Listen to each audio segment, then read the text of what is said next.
महीने तक अपनी औलाद के खून के आंसू अपनी आंखों से देखता रहा हूं। है कोई बाप ऐसा जालिम? मैं हूं ऐसा बाप। किसके लिए? बच्चे का मुस्तकबिल खो दिया, किसके लिए?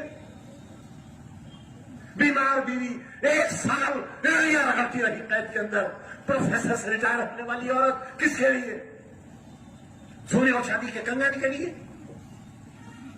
किसी आलीशान कोठी या महल के लिए? किसी जहाज या हेलीकॉप्टर के लिए? इसके लिए पार्लियामेंट का चुनाव आया और आपने आसिम राजे को हरा दिया। शर्म नहीं आई आपको? घर से नहीं निकले आप क्योंकि एसी लगा है आपके घर में, कूलर है आपके घर में, बिजली आ रही थी 24 घंटे। ये इंतजाम किसने किया था? पानी की एक एक बूंद को तरसने वाला रामपुर 200 बरस पानी कम नहीं होगा। ये इंतजाम फजले ताला किसने किया था? यही सवाल है। तुम चल सकते थे इस पर? ये तैयारियां तुम्हारे कल की किसने की थी? तारामंडल, गांधी समाधि, शानदार सड़कें, पार्लियामेंट की शक्ल की नगर पालिका क्यों बनाई थी? इसलिए कि तुम्हारी जिंदगियों में खुशनुमाई नहीं थी, खुशियां नहीं थी, सजावट नहीं थी। तुम एक अंधेरे का शिकार थे। तुम एक ऐसी रियासत में रहते थे जिसका मालिक तुम्हें गधे का बच्चा कहता था। तुम्हारे अजदाद को गधे का बच्चा कहता था और जो गधे का बच्चा कहलाता था वो अपने घर जाकर कहता था आज सरकार ने हमें गधे का बच्चा कहा है। मैं तुम्हें इंसान बनाना चाहता था, मैं तुम्हें बेहतरीन शहरी बनाना चाहता था, मैं तुम्हें हिंदुस्तान का सबसे अच्छा शहरी बनाना चाहता था। मैं तुम्हारे बच्चों को कलेक्टर और एसपी की कुर्सी पर बैठाना चाहता था, तुम्हारे दिल और दिमाग का इलाज करने वाला डॉक्टर बनाना चाहता था। यह था मेरा प्रोग्राम। और तुमने क्या किया मेरे अरमानों के साथ? घर से नहीं निकले राजा के लिए, क्योंकि एयर कंडीशन की ठंडी हवाएं तुम्हें ज्यादा पसंद थी। नैनीताल की ठंडी फिजाएं, हवाएं और वहां की पहाड़ियां तुम्हें पसंद थी और तुम नैनीताल चले गए। उसके लिए शर्म नहीं आई? नहीं शर्म आई? मुझे आई, मुझे आज भी आती है शर्म। वहां जाकर शराबें पीने वाले लोग, ठंडी वादियों में ऐशो इश्क का वक्त गुजारने वाले लोग रामपुर के मुस्तकबिल के मुहाफिज नहीं हो सकते, ना आज और न आने वाले कल।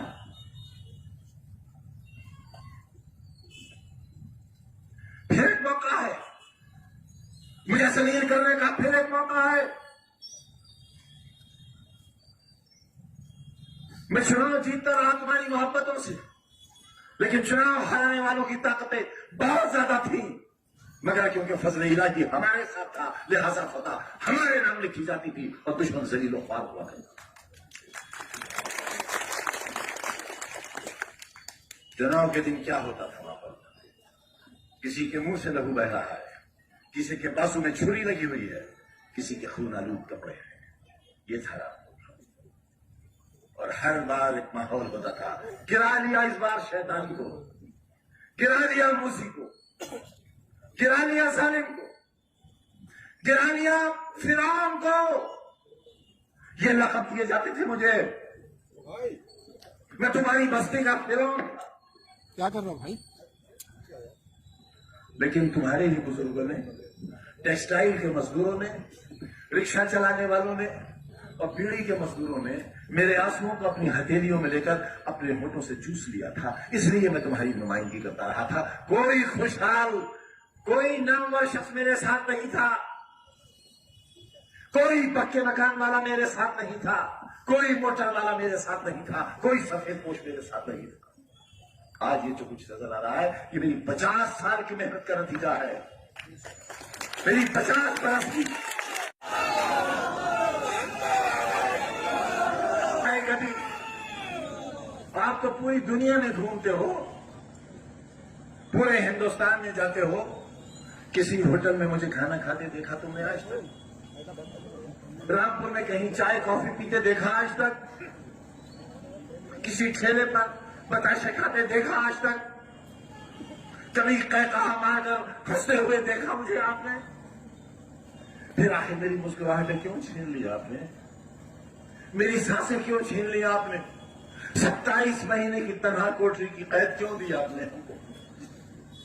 क्या गलती थी हमारी? क्या खता थी हमारी? गुनाह बताओ हमारा।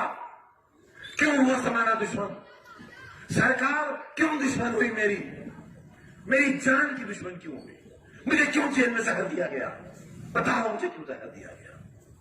2 दिन तक कोरोना के भयानक मरीज को जेल के बाहर क्यों नहीं जाने दिया गया ताकि मैं मर जाऊं?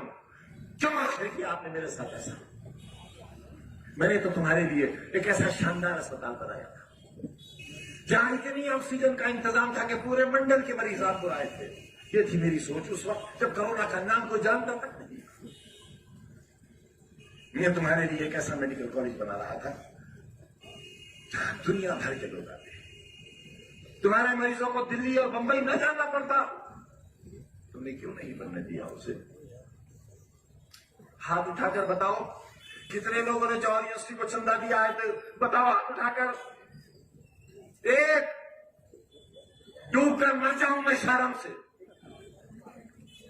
मैं तुम्हारे कल के लिए दर दर की ठोकरें खाता फिरा, भीखे मांगता फिरा, दामन फैलाता फिरा कि मेरे बच्चों के लिए जाना चाहिए। तुमने नहीं दिया। मैं दुनिया भर से मांग के लाया और ईडी की जांच चल रही है मेरे पर। हथकड़ियां इंतजार कर रही है मेरा। इस उम्र में कैद की कोठरियां मेरा इंतजार कर रही है तुम्हारे बच्चों के मुस्तकबिल की खातिर। ये दिया तुमने मुझे। और क्या देना चाहते हो? बेगैरत आवाज और बता क्या देना चाहता है तू? इस जमाने के कैंसर, इस जिल्लत और ख्वारी के अलंबरदार, बता इस शहर को और क्या देना चाहता है? बेगैरत आवाज बता क्या देना चाहता है? अरे बेहया अपनी मां की कोख से जने हुए बता क्या देना चाहता है? आज भी ये आवाजें बाकी हैं, आज भी बाकी है। तुम पर जुल्म करने वाली आवाज एक सही मीर जाफर भी एक ही था।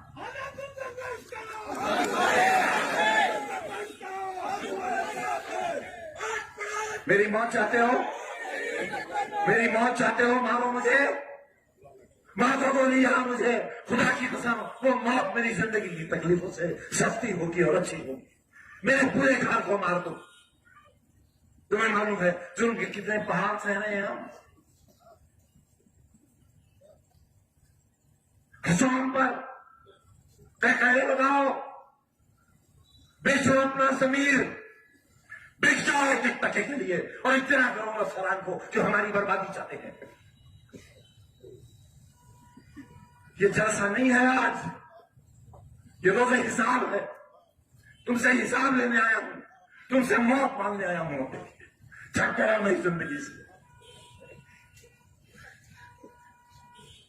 फजरा जेल में बंद है, उनके एरिया के आंसू नहीं देखे जाते मुझसे। जेल में बच्चे बंद है बेगुनाह। किसी ने मशीन नहीं चुराई है, किसी ने फर्नीचर नहीं चुराया है। मैं लाता था कलकत्ते से ट्रक के ट्रक भर के फर्नीचर के पुराने कबाड़ के, उनकी मरम्मत कराता था, उन्हें पॉलिश कराता था और तुम्हारी उस हस्ती में उन्हें सजाता था। पुलिस उन्हें उठाकर ले गई, हमें डाकू और चोर बना दिया। जीना चाहूंगा, जीना चाहूंगा ऐसी जिंदगी ना। हराम है खुदकुशी, इसलिए जिंदा, इसलिए जिंदा क्योंकि खुदकुशी हराम। 32% वोट दिया आपने और 40% दे देते तो आसिम राजा आज 60,000 70,000 वोट से जीता था पार्लियामेंट होता और मेरी वकालत कर रहा होता पार्लियामेंट में। आपने हरा दिया उसे। मुबारक आपको, मुबारक अय्यूर राम वालों आपको।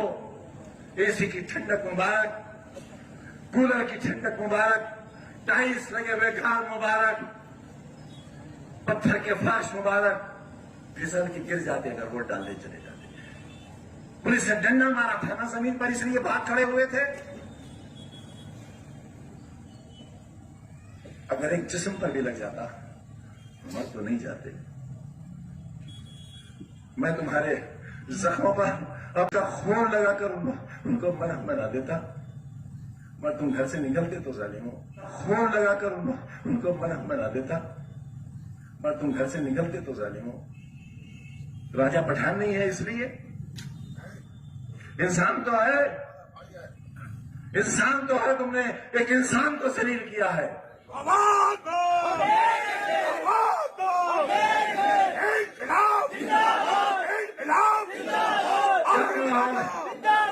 क्या माहौल है शहर का?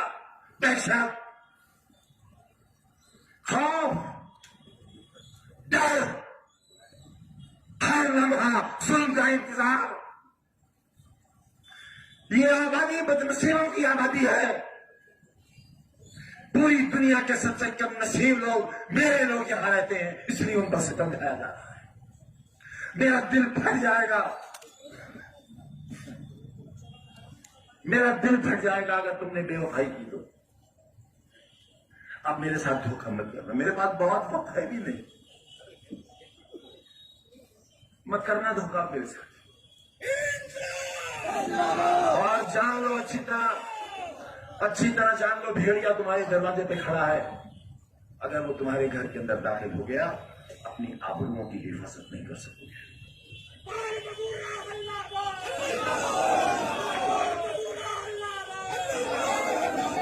कुछ मत सोचना मेरे लिए, कुछ मत सोचना मेरे बारे में बहनों, कुछ मत सोचना। मैं तो इंतजार इस बात का कर रहा हूं किस दिन मुझे देश निकाला मिलेगा, क्योंकि अब सिर्फ एक ही जोन बाकी रह गया कि मुझे हिंदुस्तान से निकाल दिया जाए। मेरा वोट देने तक का इख्तियार है, मेरे जीने का हक इसलिए बाकी है कि वो मुझे सीधे नहीं मारना चाहते हैं एड़ियां रगड़ रगड़।